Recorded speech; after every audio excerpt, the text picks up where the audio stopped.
Hepinize günaydın. Şu an sessiz konuşuyorum. Çünkü evdeki herkes uyuyor. Saat sabaha karşı 7. Birazdan Düzce'ye yola çıkacağız. Ve çok uzun zamandır yapmak istediğim şeyi hayata geçireceğiz. Kar kampı yapacağız. Eksi 16 derecede. Evet, kulağa çok zor geliyor ama ben çocuk gibi heyecanlıyım, niye bilmiyorum. Gerçekten kamp yapmayı çok özledim ve uzun zamandır da hava şartlarından dolayı gitmemiştim. Ama artık gerçekten bunu yaşamak istiyorum. Siz de hepiniz bana tanıklık edeceksiniz.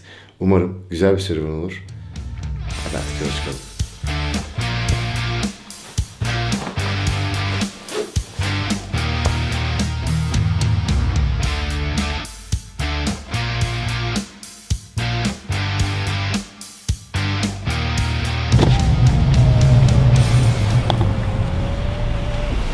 Evet, hoş geldiniz. Merhaba.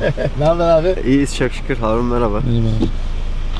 Karşıda bir tepe görüyor musun? Evet. Zaten. Çok kar gözükmüyor abi şu anda ama. Kar tabeladan göremiyor olabilirsin. Azıcık ileri gel. Bak bir tepe var orada. Evet. Kar var tepesinde. Evet. Onun arkası Serdar abinin şeyi. Yazın buradan gidip geliyoruz. Rahat Vallahi. oluyor. Kışın zor da. Oraya gelir değil mi? Tabii gelir. Tamam. O buraları biliyor abi. Biliyor mu? Evet Tamam. evet.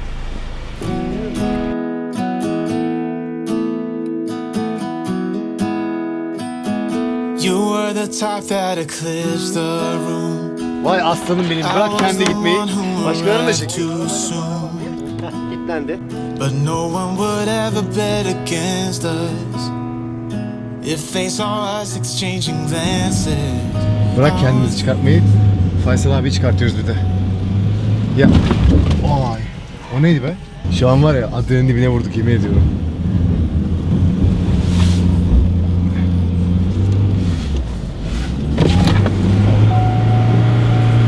Ben o tepeye çıkacağım kardeşim. Ben o tepeye çıkacağım. Bu yol aşağı yukarı hep böyle. Şöyle yapacağız. Şuradan da bir güzergah var bizim. Yayla yoluna giden. Şuradan da var ama galiba biz buralarda bir yerde uygun bir yer bulmaya çalışacağız. Ertan, kar bayağı bele kadar çıkacak. Evet. Artıyor. Şu araya girelim. Bence de. Şu araya girelim. Şuralarda güzel yerler var. Harika. Hem yol biraz daha düz, biraz da manzarası var. Sorun yok. Gel beraber bakalım. Motorcu arkadaşları ben önden gönderdim ama Nobody's gonna come and save us. We cashed in too many empty favors. Yeah. Now we go on and on with this poor love song we've been working on far too long, baby. Biraz daha gideceğiz. biraz daha gideceğiz. Bana uygun gibi geldi. Gidebildiğimiz kadar. On and on like a marathon, we keep running from, fighting for something. Something to remind us that we're better than this poor love song.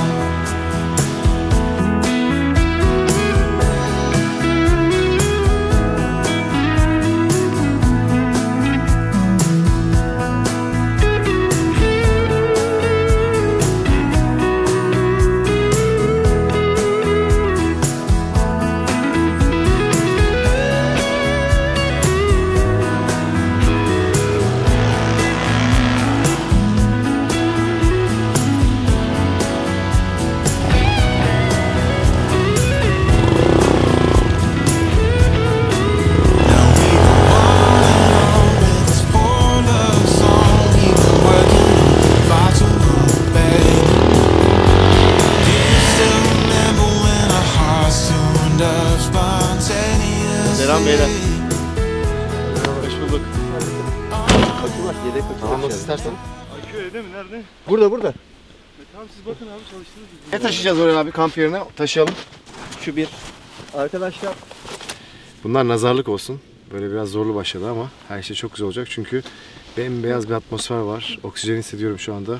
Çok heyecanlıyım. Çocuk gibi heyecanlıyım. Hiç önemli değil. Şu aksiliklerin hiçbiri bizim moralimizi bozamaz. Her şekilde devam ediyoruz.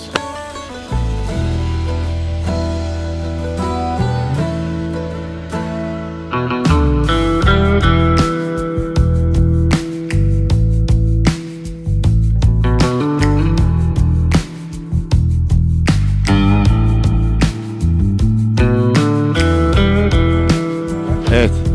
Kamp yerimizi bulduk. Faysal abiyle. Araba buraya gerçekten zor geldi. İlk defa ben arabamın bu kadar zorlandığını hissettim. Ama çok güzel bir köşeye. Şimdi düzleyeceğiz orayı küreklerle. Sonra çadırımızı kuracağız. İlk defa kuracağım bu çadırı. Çok heyecanlıyım. İçine de sobamızı kuracağız. Ondan sonra çok güzel bir sohbet bizi bekliyor. Şu an gerçekten çok mutluyum ve heyecanlıyım. Çünkü etrafta öyle bir beyazlık var ki resmen bana huzur veriyor.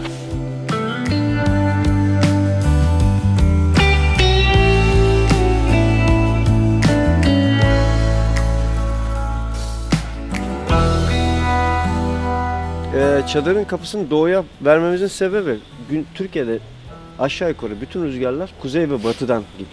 Kapı ağzı açık olduğu için soba tütmesin diye, Evet. rüzgarı çok almasın diye. Güneşi gördüğün için değil mi? Güneşi oradan gördüğüm için ve doğu batı ekseni bu taraf olduğu için önüne bu tarafa vermemiz daha doğru. Tamam, harika.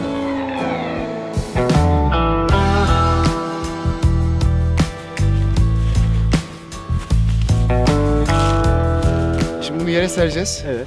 Bildiğim kadarıyla. Bir de bunun direği var abi. İçine girip direği yaparız. Tabii bir ölçülerini görelim. Geniş bir yere serelim. Güzele benziyor ama değil mi? Çok güzel. Ben beğendim. Aynen. Halımız da var. Oo, sobamız da var. Güzel malzemeden Oo. yapmışlar. Dışarıda da ateş yakarız, içeride de istediğin Harika. güzelliği yakarız. Harika. Hadi açalım abi.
Şunu bir yakayım abi. Ondan sonra zaten hayat burada değişecek bizim için.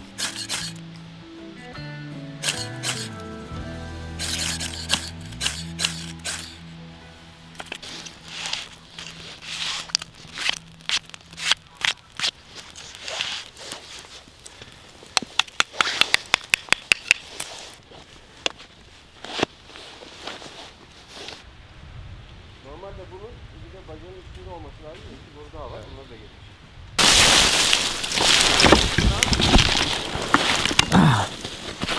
Hayvan geldi ben. Gördün mü? Bakıyorum lan dallar sallanıyor dedim tamam. Bunu unutmayacağım ya. Ne? Vallahi bunu unutmayacağım ya. Ne? Hayvan geldi sandım. Dallar sallanıyor. Dedim bu sefer gördüm herhalde.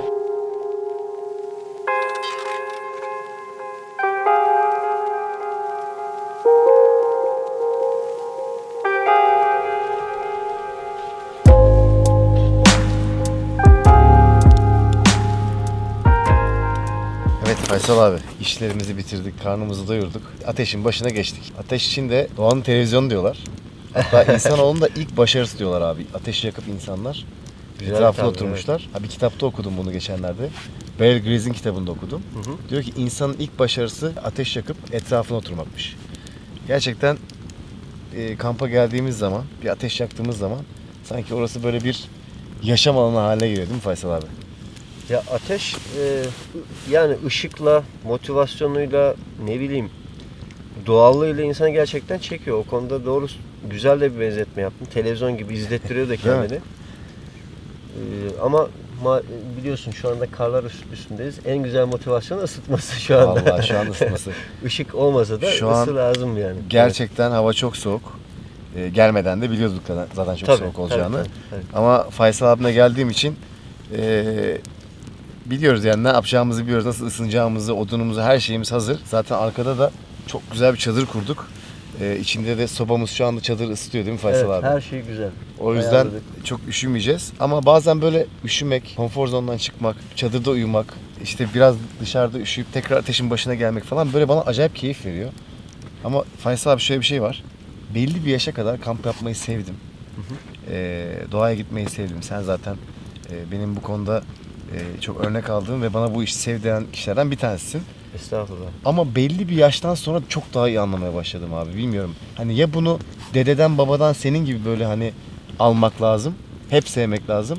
Ya da eğer benim gibi biraz şehirde büyümüş ve sonradan bu işi seven insanlar için belli bir olgunluğa gelmek lazım diye düşünüyorum. Ne diyorsun? Ya şimdi senin yaptığın sporla bu kamp aslında aynı şey, benzer şeyler. Sen yine de şanslısın şehirde yaşayan insanlara göre. Spor, yani senin o elde ettiğin sportif birikimi kamplarda çok güzel kullanabiliyorsun. Evet. O da güzel bir şey. Sportif birikimden kasıt enerjin, pozitif olman, hareketli olman, vücudunun yatkın olması, motor becerilerinin iyi olması çok fark ettiriyor. Ama tabii şöyle bir şey var Ertan. Şimdi herkesi kampa, doğaya çağırmak doğru bir şey mi? Bunu biraz tartışmak gerekiyor bence. Benim nacizane fikrim var. Değil mi? Şöyle bir şey. Bence insanları terk edilmiş taşrasına çağırmak lazım bence. Değil mi? Yani Anadolu'yu, Doğu Anadolu'yu, İç Anadolu'yu, Ege'yi, Karadeniz'i, yani Anadolu'nun tamamını diyeyim kısacası. Gezdiğin zaman gerçekten çok büyük potansiyelli yerler atıl duruyor.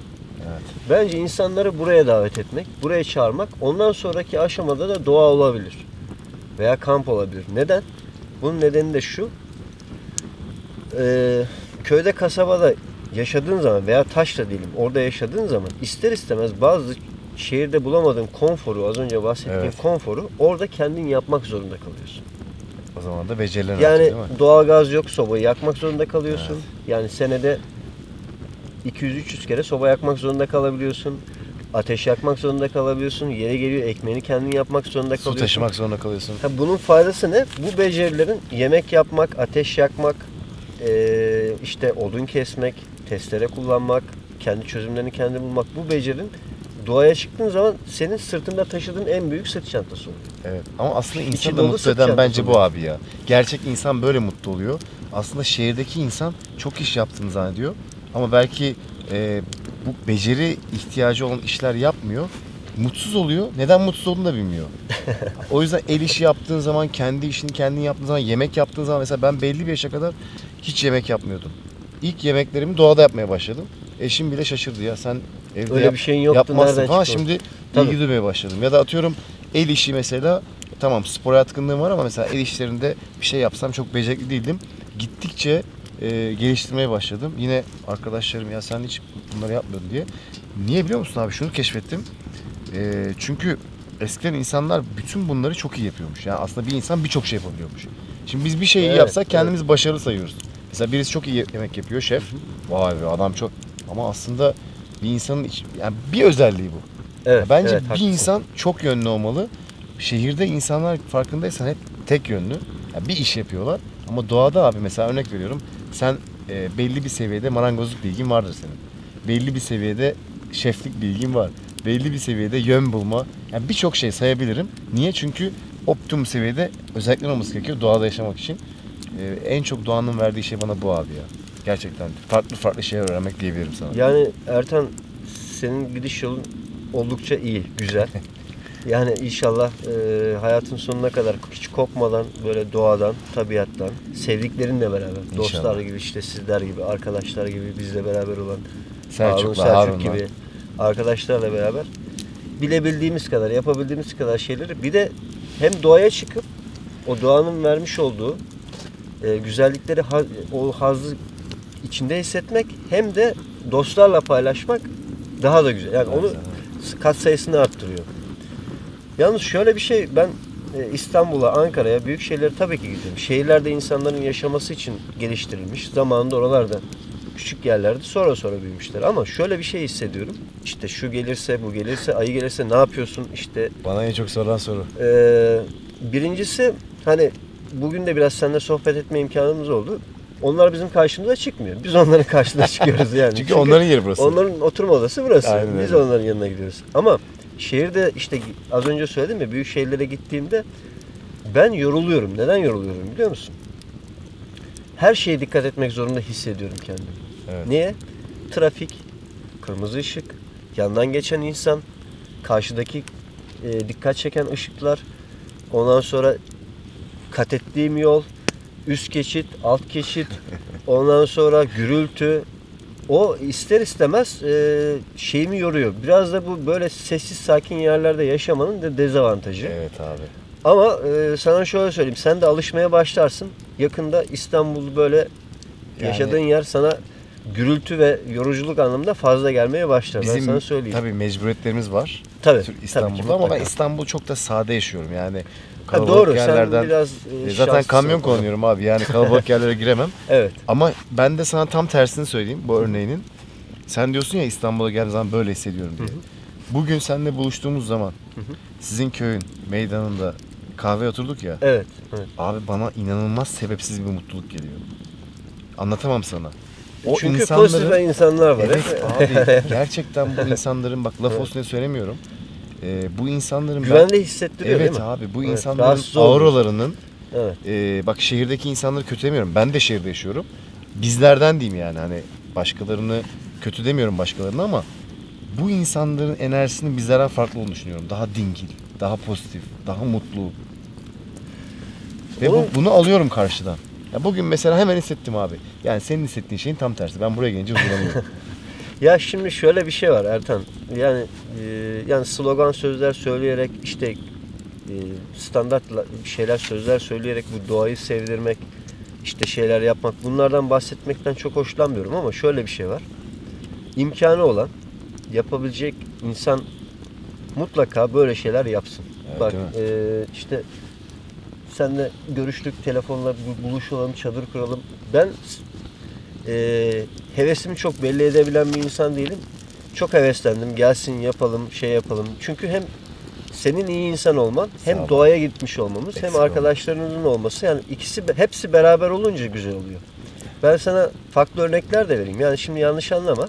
Estağfurullah. Doğaya gittin. Doğanın sana kattığı şeyler var tabii ki ama hiç sevmediğin insanlarla veya alışamadığın veya ortamda konuşulan konular, bahsedilen şeyler sana uymuyorsa sen yine rahatsız olursun. Onlar doğaya gelmiyor ki abi Evet. sorun yok. Şimdi şöyle o da var gerçi. Doğa öyle bir sorun yok Yani, abi. Şimdi ben şöyle bir örnek vereyim. Zaman zaman kamplara katılıyorum. Hı hı. Şehirden arkadaşlarım, sevdiklerim, tanıdıklarım geliyor. Ağaçlara bakıyorlar, doğaya bakıyorlar. Ne kadar temiz, ne kadar güzel, ne kadar sessiz, işte arındık, aydınlandık diyorlar. Aynı kişiler. Evet. 1 saat 15 dakika, 1 saat 40 dakika sonra aynı kişiler arabalarla otobana girdiğinde, önüne bir adam çıktığında Allah cezanı vermesin. Yani bu geçici aspirin tedavileriyle değil de antibiyotik tedaviler bulunması gerekiyor. Bravo. Aynen Yani öyle abi. aynı kişilerden bahsediyorum. Evet. Yani 1 saat 15 dakika önce çok aydınlanmış, huzur dolu, samimi olan insanlar, demek ki bundaki en büyük etken ortam. Evet abi. İnsanın kendini dinlemesi, kendini bulabilmesi için en etkili ortama ihtiyacı var. Yani Ama en rahat hissettiği ortama ihtiyacı var. ben bunu çok uzun süre keşfetmediğim için de daha keşfetmeyen insanlara da hiçbir şey diyemiyorum. Sadece keşfetmeleri için onlara gittiğim ortamlarda işte eğer bir sorunları varsa, mutsuzlarsa mesela soruyorum onlara, diyorum ki mesela en son diyorum bir güneşin doğuşu ne zaman izledin? Çünkü yine bir kitap okuyordum. Evet, bak çok güzel bir Bak, konu. yine bir kitap okuyordum. Diyor ki mesela insan diyor yılda 2 kere güneş doğuşunu görmezse dünyanın nasıl döndüğünü, nerede olduğunu görsen bile diyor tam diyor anlayamıyorsun. Bunu anlaman için o güneş doğuşunu görmen lazım diyor. Bir. İkincisi o derdi olan arkadaşlarıma diyorum ki mesela çoğunun da hayatı gerçekten iyi. Ya diyorum hiç bir kamp yapmayı, işte uzaklaşmayı, doğaya gitmeyi düşündün mü, hissettin mi? Hani böyle bir şey hiç aklına geldi mi diyorum. İşte sen bizi götür falan. Tamam götürürüm yani gideriz falan diyorum. Tabii hemen sorular geliyor. Senin demin dediğin gibi işte hayvan gelmiyor mu falan. Ya diyorum yani gelmiyor da Hani insan gelecek hayvan gelsin. Yani insanları kötülemek için değil de hakikaten abi insanın da hayvanın da kötüsü var, iyisi var. Günün sonunda bunu insanlara teşvik ediyorum ama kolay da değil abi ya. Yani o yüzden belki de bu yaptığımız videolarda bile hani hem sevenler aşağı yorum yazıyor diyor ki ya abi işte nereye şuraya git buraya git. Ben de çok seviyorum. Hem de bazen sevmeyen insanlar da ya evet bu çok güzel bir şey ben de yapayım diyor. Ama bence pandeminin müthiş bir etkisi oldu ve insanlık böyle bir durdu evde oturdu dedi ki bir saniye ya. Ne dedi. oluyor? Ne oluyor dedi. Ve tekrardan hayata bakmaya başladılar. O yüzden umarım herkes bizim söylediğimiz için değil ama içgüdüsel olarak bir gün bunu hisseder ve yaşar diyorum. Şimdi senin yaptığın şey de çok güzel bir şey. Sadece yaptığın işleri, sevdiğin şeyleri ekrana taşımak değil de bunun da şöyle düşün.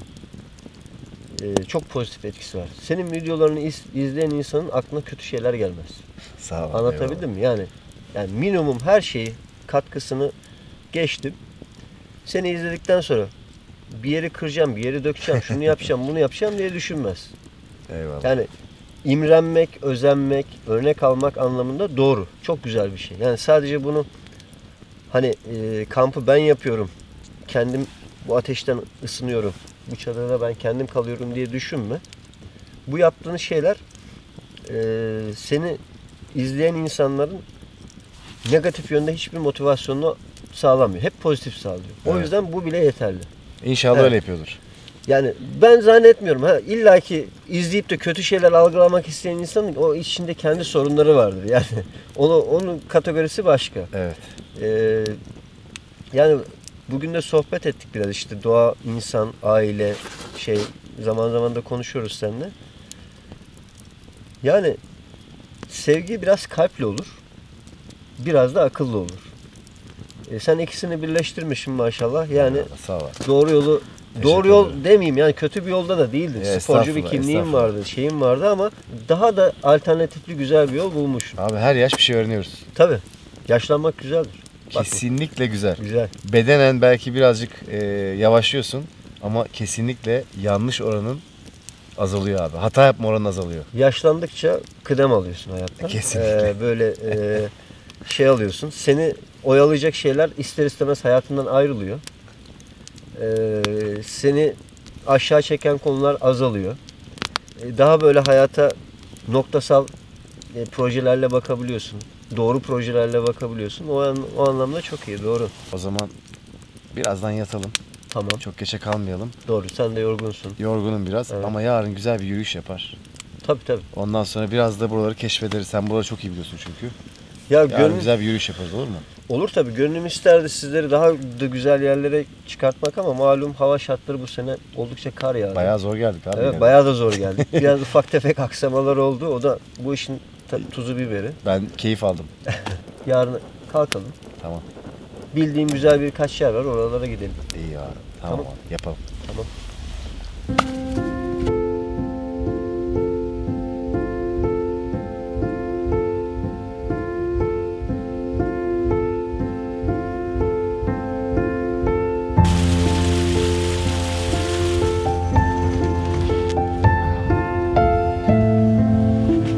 Günaydın. Acayip bir geceydi abi. Saat 5.30'da böyle sol tarafımdan bir soğuk vurdu. Allah'ım dedim neredeyim ne oluyor? Ondan sonra sobanın içine böyle 3-4 tane odun attım. Bir 10 dakika falan üşüdüm ama ondan sonra içerisi yine ısındı. Sonra bir 2 saat sonra yine soğudu içerisi. Böyle ara ara uyanıyorum ama böyle keyifli bir şey olamaz. Gerçekten o soğuğu yiyip ondan sonra odunları atıp içeride tekrar ısınmak böyle resmen bana hayat verdi. Süper bir geceydi. Şimdi güzel bir kahvaltı yaparız. Ondan sonra Faysal abimle güzel bir yürüyüş yapacağız. Etrafın böyle bembeyaz oluşu bana huzur veriyor. Bir de şunu hissettim uyurken. Gerçekten bu kadar sessiz bir ortamda uzun zamandır bulunmamıştım. Hem karın kattığı bir sessizlik var hem de tabii ki ormanın içinde olmamızın. Bu da bana huzur verdi. Bir de belki de çoğu kişi bunu biliyordur zaten ama böyle bir yerde uyuduğunuz zaman çok daha az saatte uyku uyumanız sizi inanılmaz dinç yapıyor. Şu an uyandığım halde kendimi acayip enerjik ve iyi hissediyorum. Sanki hemen böyle bir iş yapmaya hazır gibi hissediyorum. İçim enerji dolu. Bazen böyle şehirde uyandığım zaman birkaç saat kendime gelemiyorum. Burada şu an böyle Kaslarım aktif ve hemen bir şey yapmaya hazırım. Bugün de güzel bir gün geçirip eşyaları toparlayıp ondan sonra evimize döneceğiz.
Abi geldik bir doğa videosundan sonra.